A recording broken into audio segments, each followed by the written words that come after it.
Ассаламу алейкум. Дагы бир жолу мына кытайлык кыргыз Арзыбек байке менен таанышып калдык. Буюрса, мына көп жылдан бери ушул жакта эмгектенип иштейт экен.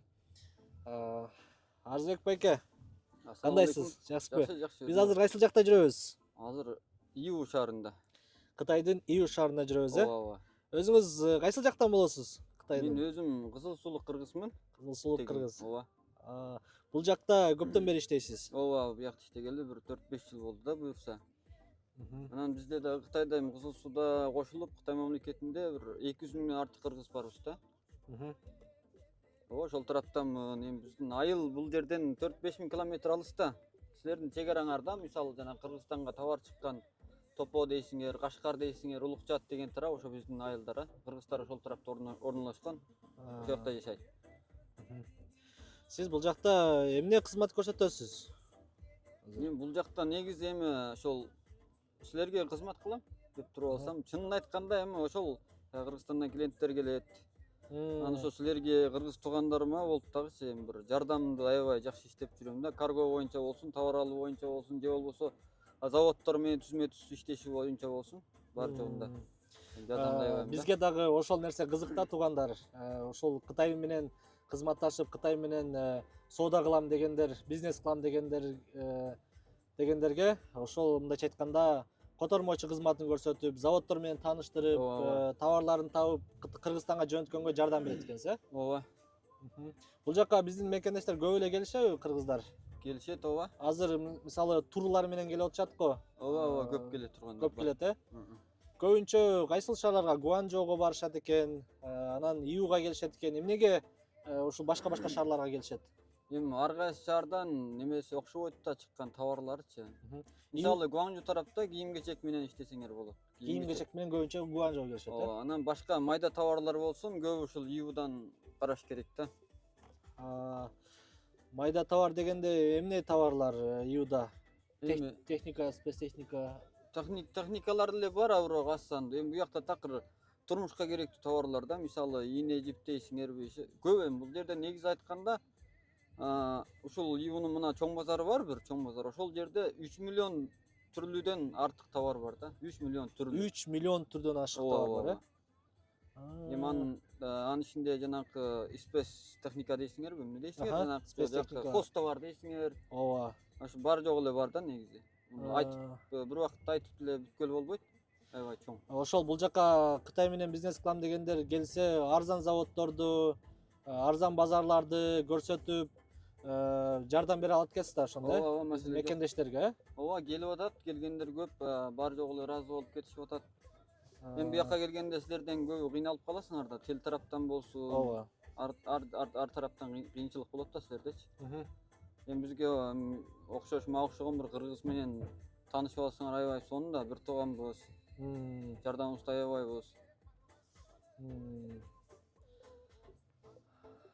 Жакшы. Азыр биз кайда баратабыз ошондо? Эми азыр кофеге баралы да, чай ичип, жакшылап таанышып, сүйлөшүп олтуралы, атайын келип. Кытайда негизи эле баягы меймандостук жагынан аябай өзгөчө калк келет экен, Ошол жак байкашыбыз боюнчачы биз азыр Кыргызстан, Кытайда 4-чү күнүбүз. Байкашыбыз аябай мындай эмне өзгөчөлүктөр бар Кытайдын, мисалы базардан алган менен, заводдон алган менен эмне айырмачылыктар бар? Ошол жөнүндө айтпайсызбы? Базардан алгандар эми негизи бул мен айткан мына Иунун чоң базары болсо,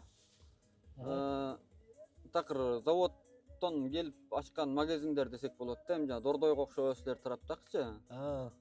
Анан буларда эми негизи бул жерде деген бир кичинекей эле место магазинине жылдыгына 400 миң юан төлөйт да, чоң кичиктигине карата. Ариянда 400 миң юан дегениңер канча доллар болуп калат? 400 миң юань Бир 50 миң доллар болуп калабы? 50 миң. Ооба, ошондой болот. Анан буякта көбүнчөсү абрестерди коюп коет да, абрестерди алып келип коет. Анан баары жок эле ошол буяктан товарды көрүп, заказды бергенден кийин заводдон алып келип берет да. Анан бул жерде эми Кытай аябай чоң да, баары жок эле товардын, баары жок эле заводдун нерселери боло бербейт буякта. Анан кээ бир жумуштарды ошо заводдун өзүнө барып тикелей иштешкенде эми жакшы болот да негизи бул. Булар эми буякка аренда төлөгөндөн кийин арендасын деле кошот да. Ошого эгер биз заводдон тикелей алып калсак, эми завод менен иштешсек, андан арзаныраак алгалы болот эми. ценаларычы жакшы болот да негизи. Демек, азыркы спецтехника болобу, товарлар болобу, бардыгын таап бере алат экенсиздер бул жактан, Ооба, Эмне издесе- колдон келишинче. Колдон келишинче эмне издесе таап. Ал заводдорго барса жасап дагы беришет, Ооба, талабыңар болсо, өзүңөрдүн колуңарда абрезесиңер болсо, же мындай ойлоруңар болсо, мындай болуш керек эле деп заказ берсеңер, заводко жасап берет. А бирок эми количествосу, саны көбүрөөк болуш керек да.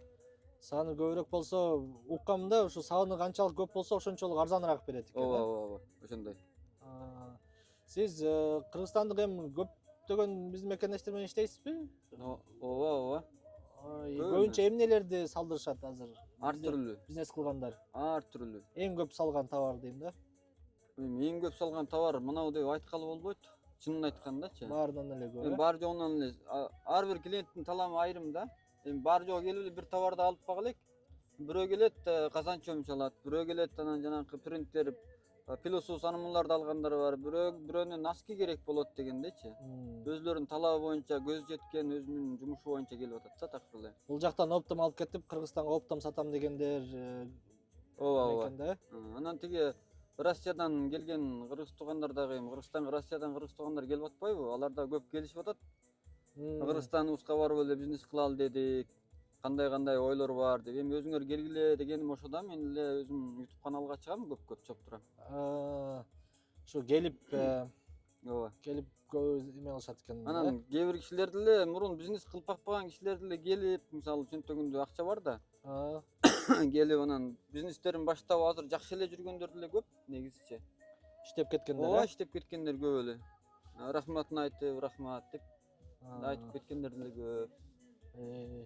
Мына биз келип калдык ошойдан да. Ооба, азыр ушул Убай деген жерде, мен Убай деп коет, бул кент Игу шаарынын. Бирок ушул жакта көп мусулмандар ушул жакка жайгашкан. Дүнгөнү бар, арабы бар, уйгуру бар. Анан тиги ашкана дейбиз да бизчи. Силер кофе дейсиңер. Мусулманча халал дегендер такыр ушул жакта да. Биз дагы ушул жакта жашайм, мен дагы ушул жакта. Ушул жакта Тамакка да өтө сонун да. Анда чөл анда. Болот, жерге чыгып жакшылап анан калганын сүйлөшөлү. Макул.